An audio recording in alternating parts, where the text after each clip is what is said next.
Alright guys, so with the weekly reset for the trial grounds, most of you guys should be able to go and craft the Black Pearl Cookies Crystal Gem. If you guys did accidentally choose Sea Fairies and you guys have farmed that one, hopefully you guys are able to build it now and try out this new triple DPS comp that is going around inside of the arena. And I wanted to share my variations of the toppings with you guys to kind of go and use this as more of a standard comp. So let's go over the cookies real quick, and you guys can see that it is going to be a little bit of a more expensive version of some comps right now, because it is going to be with Hollyberry, Moonlight, Stardust, Snapdragon, as well as Black Pearl with the Crystal Jam, and it is going to be a team without any epics. But let's go into the topping real quick. First of all, Hollyberry with 5 of the Swift Chocolate, focusing on the damage resist as well as the cooldown. Cooldown, I would recommend around 19 to 22, even 24% if you guys can get it. But of course, do not sacrifice on the damage resist. Next one is going to be our Stardust. Stardust is going to be using 5 of the Juicy Apple Jelly here, and we are focusing on the damage resist as well as around 8 to 9% cooldown if possible.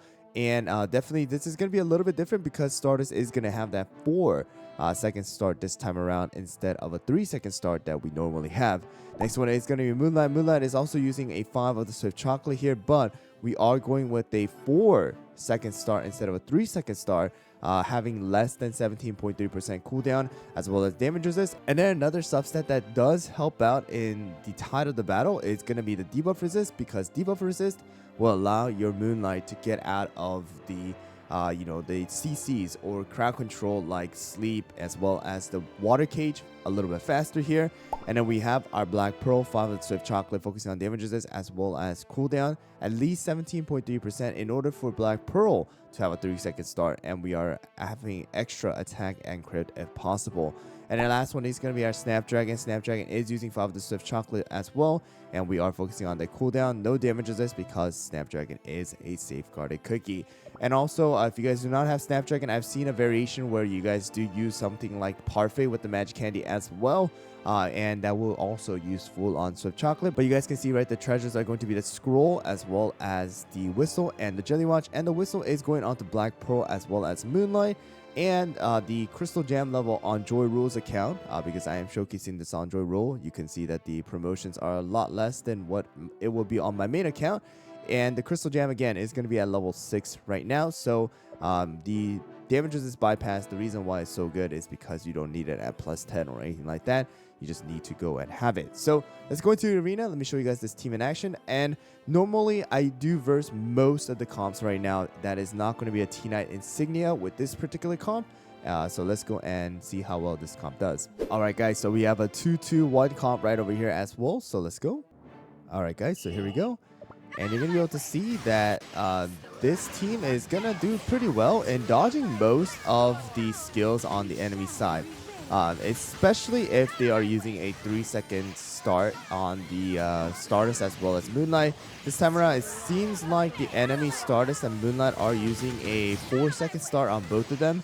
Alright, that also works out too for us because of the fact that they're not going to be able to use their skill, because we're going to transition it so well into Black Pearl using the water cage in the beginning, Stardust going and hitting them with the sleep and the supernova, as well as Moonlight following up with her sleep as well. All right, so there you guys go. 2 million, 1.8, 1.9. So you guys can see that this is going to be a good transition. And even if they do have a 3-second start, we're going to get hit by probably Moonlight's going to get hit.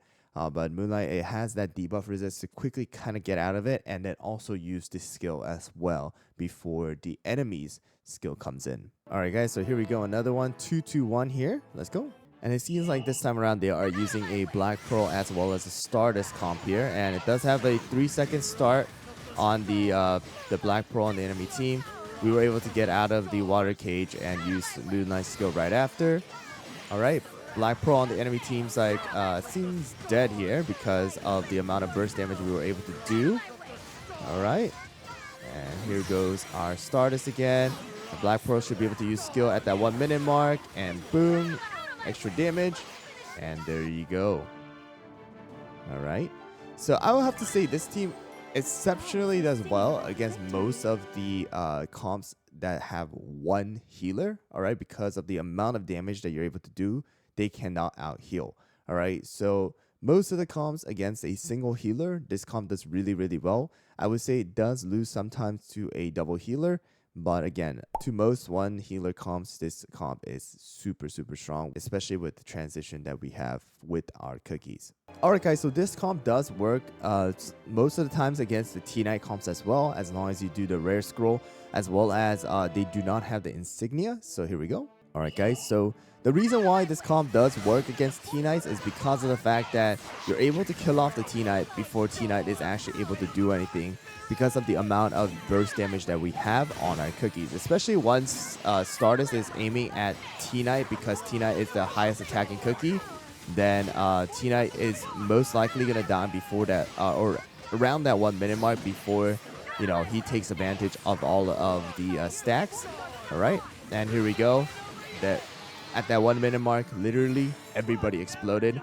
All right, I took the rare scroll so that Hollyberry does survive for a little bit longer, but you guys are able to see that if they do not have something like the insignia, all right, then you most likely are going to be able to beat T-Knight comps that are going to be made with something like Sherbet, because of the fact that you don't need to deal with T-Knight being the last one surviving, and you have enough burst damage to actually just get rid of them all at once around that 1 minute mark, like you guys just saw in this particular battle. Alright guys, so one last battle here against a 2-2-1 comp again. Let's go. Alright guys, so again another 2-2-1, but this time around it is going to be a more of a standard team that we had before. Alright, so you can see right here that Moonlight does get out of that sleep a little bit faster before the enemy Stardust hits, and is able to dodge the Sign of the Star debuff. Goes on to Black Pearl here. Alright, Hollyberry and the enemy team already dead here. Alright, so here comes our Stardust again. Should be able to aim at that 1 minute mark. Alright, our Moonlight and Black Pearl did die, but not a problem, because we do still have our Stardust to hit the Pattaya here. And boom, there you guys go. Another good thing is that we do have the whistle on Moonlight as well as Black Pearl. If that happens, you know, they both heal Stardust and Hollyberry with the extra HP as well. So there you guys go. 1.5, 1.4, as well as 2 million, 2.6 million coming out from Stardust on our team. So there you guys go, a triple DPS comp that we have going on inside of the arena right now. It is pretty popular inside of the pure vanilla server, and it is the team that I am currently using as one of my standard teams as well on my main account.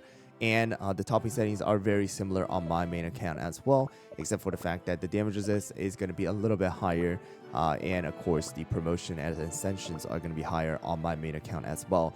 But there you guys go. Hopefully you guys can use this comp to start climbing as well. And again, it works against most of the single healer comps that are going around inside of the arena. So mainly around the 2-2-1s or even 1-2-2s, depending on if you guys do see a double healer or a single healer, as well as any of the T-Knight comps that are not using the insignia, because insignia does heal T-Knight when other cookies die, so that makes T-Knight survive the longest. But with only like a feather or even a whistle, then you guys can actually out DPS the enemies and kill off the T-Knight before T-Knight is the last one surviving. But hopefully you guys found this video helpful. I am still in the process of trying out Sea Fairy as well alone instead of with Black Pearl, but it is pretty hard to utilize her right now inside of the arena without a +10 crystal gem or even maybe +15. So once I do more testing and I do find it more of a stable comp, then I'll share that with you guys in the future. But thanks for watching, guys, and I'll see you guys all on the next one.